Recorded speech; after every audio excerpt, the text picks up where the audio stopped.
really even start? I got hoes that I'm keeping in the dark.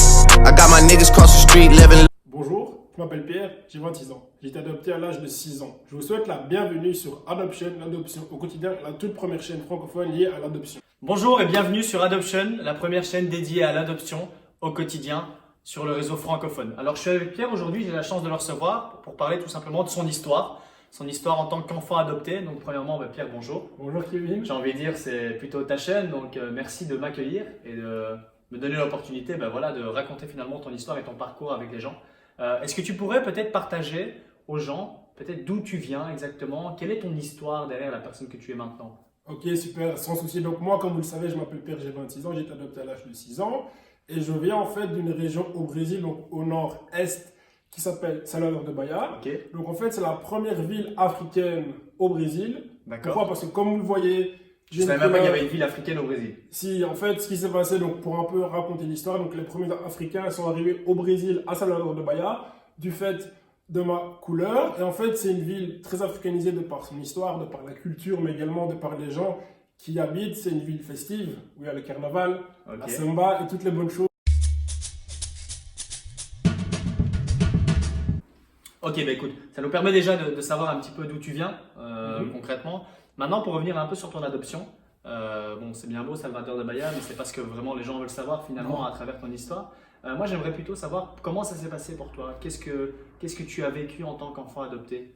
Donc, tout d'abord, il faut savoir que moi, et on a été adoptés ensemble. D'accord. Ce qui est quelque chose, je ne vais pas dire que ça arrive souvent, mais c'est rare que des parents adoptent à l'international des jumeaux parce que c'est des enfants. Ouais. Et donc, les enfants, c'est des histoires. Les coûts sont peut-être tu veux dire que la majorité des gens qui adoptent, généralement, ne sont pas prêts à adopter deux enfants en même temps? Il y en a, mais de mon point de vue, de ce que je connais, pardon, c'est rare. Ok. En fait, mes parents voulaient adopter une fille donc au préalable. Il y avait un petit garçon, ils sont tombés sur moi. Une bonne chose. Donc, voilà. Donc l'enfance que j'ai eue au Brésil, elle a été heureuse et malheureuse. Évidemment, suite aux événements que j'ai vécu. Il y a eu une partie avant l'orphelinat qui était très heureuse de par le fait il y a la famille. Quand on est petit, on s'amuse. Évidemment, comme tu le sais, toi qui es grand fan de Barcelone, le Brésil, c'est le pays du foot. Ouais, donc, on a vraiment oublié que j'étais un petit garçon footeur avec pas mal de talent. Il y a eu de part et d'autre le côté un peu moins festif, à savoir la maison, la pauvreté, la misère. Ouais. Également, le sort qu'on a subi. Moi, comme tu le sais, j'ai eu les mains brûlées à l'âge de 4 ans. C'est quelque chose que j'ai appris récemment parce que je pensais que c'était à l'âge de 6 ans, mais c'était à l'âge de 4 ans, mais dans sa globalité, je pense que j'ai eu une enfance qui m'a fait grandir plus vite que les autres.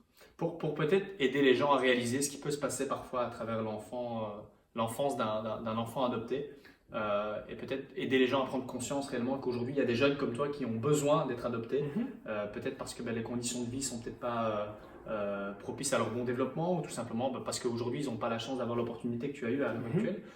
Est-ce que tu pourrais un peu parler de ton histoire justement par rapport à tes mains? Est-ce que c'est une histoire qu'on peut ensemble évoquer et partager avec les gens? Oui, absolument. Donc, je vais vraiment extrapoler parce que le but, c'est pas de rentrer dans les détails, mais de donner une idée de ce qui peut malheureusement arriver dans des pays où tu as moins de chance, il n'y a pas d'argent, il y a la famine. Donc... Je trouve ça un peu triste personnellement et assez fort quand même. Oui, donc en gros, de manière, on va dire globale, donc j'étais petit, j'avais 4 ans, j'avais faim. Et donc, il faut savoir qu'au Brésil, dans les favelas, beaucoup de gens rigolent à travers des musiques, à travers des récits, mais y vivre, c'est autre chose. Ouais. Ça, je peux me permettre de le dire vu que c'est ce que j'ai vécu. Et donc voilà, j'avais faim. Il y avait dans ce que j'appelais à l'époque un frigo, parce qu'il y a 4 ans, il est difficile de savoir si c'était plus un frigo ou une armoire. Donc il y avait un morceau de nourriture à l'intérieur. Heureusement, malheureusement, je ne sais pas comment qualifier l'acte que j'ai commis, parce que je n'avais pas conscience des conséquences par la suite. Donc ma maman a vu que je me servais, étant pauvre dans la misère, on n'avait pas beaucoup. Boum, voilà, comme punition, j'ai eu les mains brûlées. Donc ça me paraît horrible, oui, aux yeux des gens, ça me paraît c'est quelque chose qu'on fera jamais. Moi, je veux vous dire qu'en Belgique, il y a des jeunes qui subissent le même genre de violence pour des choses aussi minimes. Donc il faut que les gens prennent réellement... Tu rationalises, là, tu dis que c'est finalement pas au Brésil. Ouais, c'est ça. Ça peut se passer, mais ça peut se passer partout, en fait. Exactement, avec le job que je fais maintenant, il y a des gens qui subissent vraiment toutes sortes. T'es éducateur, c'est ça? Oui, exactement, et donc qui subissent les mêmes choses, parfois plus graves ou moins graves. Après, le but, c'est pas de minimiser ce que j'ai vécu, l'acte, et les violences, mais ce sont des choses qui malheureusement existent. C'est quand même assez dingue de se dire que finalement, tu as juste commis un acte naturel. Tu avais faim, tu t'es servi dans le frigo. Allez, peut-être que tu aurais pu faire preuve de politesse à l'époque et demander à tes parents la permission, mais il n'y a rien de grave là-dedans. Enfin, mais bon, d'un côté, on comprend un petit peu la situation. On sait qu'il y avait réellement un besoin. La famille était en train de se battre aussi pour peut-être vous donner à manger. Exactement. Donc, on comprend un peu les circonstances, mais d'un côté, on ne comprend pas l'acte non plus. Je trouve que ce n'est pas forcément la manière de réagir, quoi. Non, après, j'ai beaucoup réfléchi sur la question et la chose qui me vient à l'esprit, c'est de dire que pardonner, si je revoyais donc ma mère, donc ma génitrice ici, je pardonnerais, mais il faut prendre conscience de l'époque. Ouais. On était dans les années 90, donc on était en 97. Nous étions en 97 et il faut donc se rendre compte des conditions dans lesquelles on vivait. Donc, pas d'argent, on va dire. La famille. Voilà, c'est exactement la famille. Exactement. Ok. Alors, tu as mentionné l'orphelinat tout à l'heure. Est-ce que tu en as des souvenirs? J'ai des flashs ça a été en fait une période, paradoxalement à ce que les gens peuvent penser, heureuse de ma vie en fait. Donc, le souvenir le plus marquant, et je pense que tous les enfants brésiliens connaissent, c'est j'ai appris à faire des petits cerfs-volants en fait.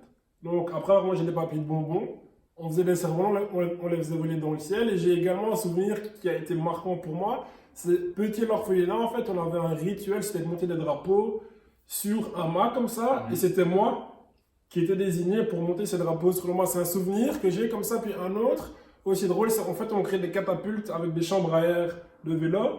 Et on s'amusait à viser les manques pour les attraper et les manger, en fait. Donc, c'est des souvenirs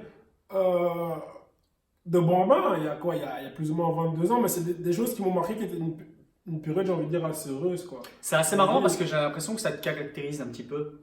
Ça caractérise la personne que tu es aujourd'hui. Tu es quelqu'un d'assez débrouillard. Enfin, personnellement, moi je te connais à travers ta vie privée, mais je pense que ce que tu as vécu finalement au Brésil, ça t'a apporté aussi des bonnes choses d'un côté. Exactement, il y a plein de bonnes choses à prendre. Je dis toujours, on peut être le produit de son passé. On est tous un peu le produit de son passé. Donc oui, les événements que j'ai vécus précédemment, évidemment, font un peu l'homme que je suis aujourd'hui. Évidemment, il y a eu plein de changements avec le fait d'avoir grandi ici. Mais clairement, tu as totalement raison dans la remarque que tu viens de faire. Ouais, c'est marrant, je trouvais ça intéressant et j'ai fait le lien directement par rapport à qui tu es maintenant et j'ai trouvé qu'il y avait pas mal de similitudes finalement. Maintenant, par rapport à l'orphelinat, bon, tes parents t'ont adopté à l'orphelinat, si je comprends bien. Ils sont venus en fait nous rendre visite pour avoir un premier contact. Ok, et comment s'est passé justement ce premier contact avec eux? Le souvenir que j'en ai, c'est aussi un souvenir, j'ai pas envie de dire heureux parce qu'à l'âge de 6 ans, tu te rends pas bien compte de ce qui se passe, mais quelque chose que j'ai remarqué, c'est qu'on a reçu 2 nounours en fait. Ok. Ma soeur un bleu, moi un blanc, et la chose drôle, c'est que je l'ai toujours. Tu l'as toujours? Il est chez moi. Ok, d'accord. Il est chez moi. Super. Et donc, j'ai aussi quelques photos qui me reviennent à l'esprit, donc à l'époque, pour un peu recontextualiser la situation dans laquelle on a été adopté. Donc en fait, la meilleure amie de mon papa a créé en fait ce qu'on appelle un centre d'intégration raciale. Donc, ici en Belgique?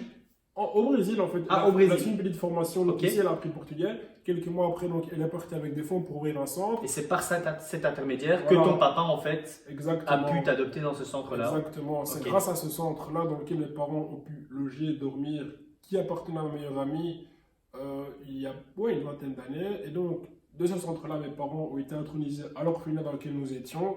Et grâce à ça, on a pu être adoptés. Ok, super.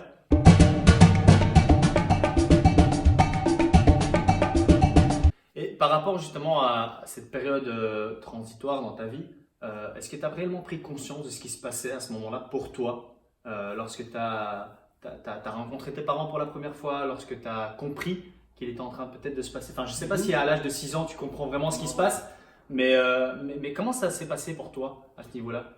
En fait, pour ceux qui me connaissent, ils savent que je suis un caméléon, donc je m'adapte très vite à tout type de situation. Maintenant, prendre conscience, de manière honnête, non. Parce que voilà, tu as 6 ans, je prends l'exemple tout bête, hein, tu vas donner une suite à un petit bambin, il va te suivre. Parce que pour lui, j'ai envie de dire, tu vois, c'est quelque chose de naturel, c'est un adulte qui me veut bien. Donc, intégré l'orphelinat à quel âge exactement? À 4 ans, en fait, on y est resté pendant 2 ans. Et donc, ça, c'est important. Donc, en fait, à l'âge de 4 ans, tu n'étais pas vraiment conscient. Non, exactement pas. Et donc, l'adoption, avec le recul et les photos que j'ai pu voir, oui, évidemment, j'en suis conscient maintenant de ce qui se passe, évidemment, avec les différentes étapes. Mais en tant que bambin, jamais de la vie. Tu passes d'une maison à un orphelinat, d'un orphelinat à un centre d'intégration, où tu as des conditions qui sont complètement différentes. C'est ça. Tu es nourri, tu es logé. Et tu as vu aussi des amis, j'imagine, des amis, ce qu'on peut appeler des amis à l'époque, qui ont quitté l'orphelinat comme toi et le centre d'intégration pour être adoptés?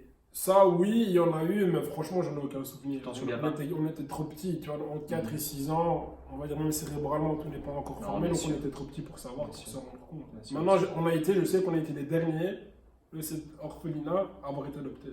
Mais c'est quand même un sentiment assez spécial d'être dans un centre d'intégration. Imagine un peu la situation, tu es dans le centre d'intégration, tes parents arrivent, il y a un premier contact.